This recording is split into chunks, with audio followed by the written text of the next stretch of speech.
my name is Natalia, and last week I asked you what you want to see next, and you all requested another card, which I've been working on for a long time, and I finally succeeded. So today I'm gonna share that special card with you. So the card looks like this, or the box really, because it's not really flat. It's actually 3D. When you open this little flap here in the bottom or the swing door, you can see candy inside, and it actually functions. So candy will fall down from the bubble. And as you can see, it actually functions because candy will just fall down all over my floor. I'm so happy that it actually works, as you can tell by the constant flow of candy. I'm just so happy with it. Now, I would love to know what you want me to create next week, so be sure to vote here in the card above. But if you want to see some of these crafty wires in the future, subscribe to his channel, and why not share this with your friends and family so they can make one as well. And don't forget to hit the bell button below so don't miss out of any future videos. So let's begin. Here's what you need to create this card, or a box really.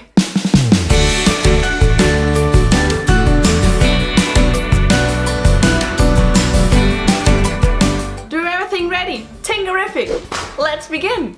Now take your regular paper and then make a rectangle with the measurements right on the screen.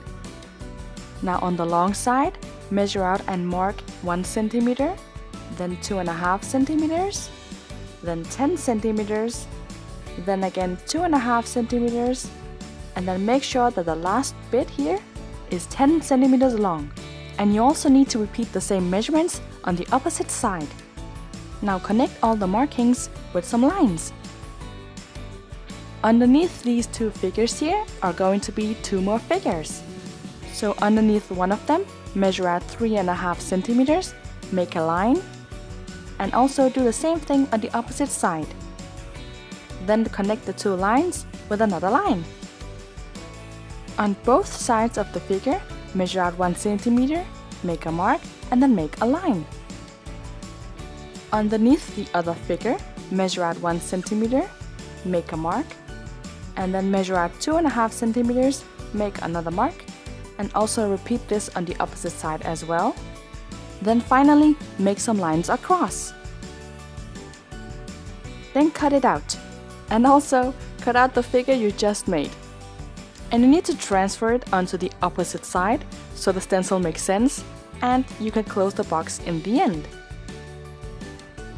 Now put some glue on one of the flaps of this figure and then glue it underneath the bottom of this stencil, right here. And the first stencil is done. And yes, we need another stencil. So you need to make another rectangle with the measurements right on the screen. Then on the short side, measure and mark 1 centimeter, then 2.5 centimeters, then 2 centimeters, and again 2.5 centimeters. And remember to do the same thing on the opposite side. Then connect all the markings with some lines. Then in one end, measure inwards 2.5 centimeters, then make a mark, and then make a line down the figure. In the other end, measure inwards 1 centimeter, make a mark, and then make another line down the figure. Now you need to eliminate these corners here, so when you're cutting it out, cut the corners out as well. And then you should have created both stencils. Oh hey, if you don't really feel like making these stencils, go in the description down below, click on the links, and they'll lead you to a pair of stencils I created just for you. So you're welcome! And continue the video. I'll see you in the end. Transfer these stencils onto some construction paper and then start sketching around them. Make a mark on the construction paper on each of the lines you made across the stencil. This is so you know where to fold the box later without having to sketch everything again. And remember to do the same thing with the other stencil. Then cut everything out. Now we need to work with the markings you just made. So place a ruler on all of the opposite markings and then bend the paper over it. And then repeat this throughout the whole construction.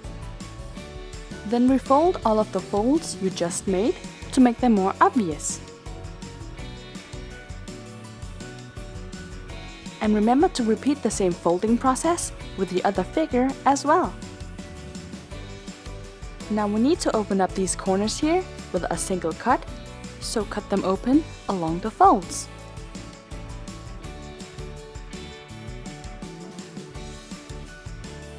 On this side flap here, measure inwards 2 centimeters, then make a mark, and also do this on the opposite side.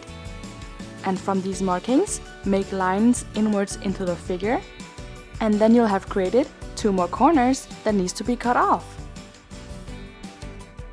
To assemble the figure, put some glue on the flaps here and here. Then push the flaps up and then glue them onto the sides. And make sure to press down on everything to make them stick properly. And then you'll have created the candy tunnel for the bauble. Now moving on to the box, we need to figure out where to place the bauble. So find the middle on one of the larger sides of the construction and make a mark, then make a gentle line downwards.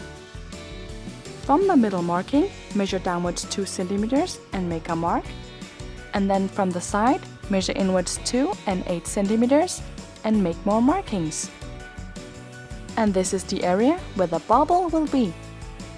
So the circumference of my bauble is 6 centimeters, and half of that, which is the radius, is 3 centimeters. So try to stick with those kind of measurements. So take a compass and then measure out 3 centimeters, then make a circle within the markings you just made. Then place the candy tunnel right at the edge of the circle and then sketch around it. This is so you know how and where the mechanics are going to be. Now we need to make a swing door in this area here.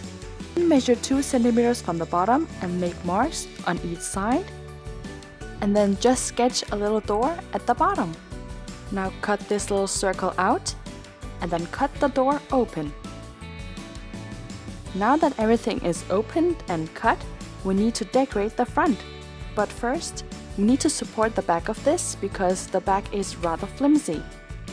So make a rectangle with the measurements on the screen on the back of a block of lined paper and then cut it out. Put some glue all over the insides of the box and then attach the extra piece to strengthen it and press down to make it stick properly. Now it should be stronger than it was before. And now it's time to decorate it. And you choose whatever kind of theme or look you're going for. When you're done, make a circle inside the card with your pencil. This is so we know the exact placement of the bauble. But before doing anything with the bauble, we need to glue the candy tunnel onto the box. So put some glue on the sides here and then glue it right onto the area you sketched earlier. And make sure that the opening and the swing door are right opposite each other and not as crooked as this. Then press down to make it stick properly and then leave it to dry before moving on. Now we need to attach the bauble to the box and the candy tunnel. Put a good amount of glue onto the circle here, then remove the cap of the bauble, place it inside the candy tunnel, and then place it right onto the glue. Test it out to see if it works. If it does, put some glue on all the flaps of the sides, then glue them right onto the box. Leave it to dry completely, and that's it. Your miniature candy machine in a box is complete. I hope you enjoyed watching. Leave a like if you did, and be sure to check out these DIYs here to get some more inspiration. And if you want to see the upcoming videos here on the channel, you need to subscribe and be part of a lovely Tinker family here at Natalia's Toolbox. So subscribe, and I'll see you soon with more ideas. Bye!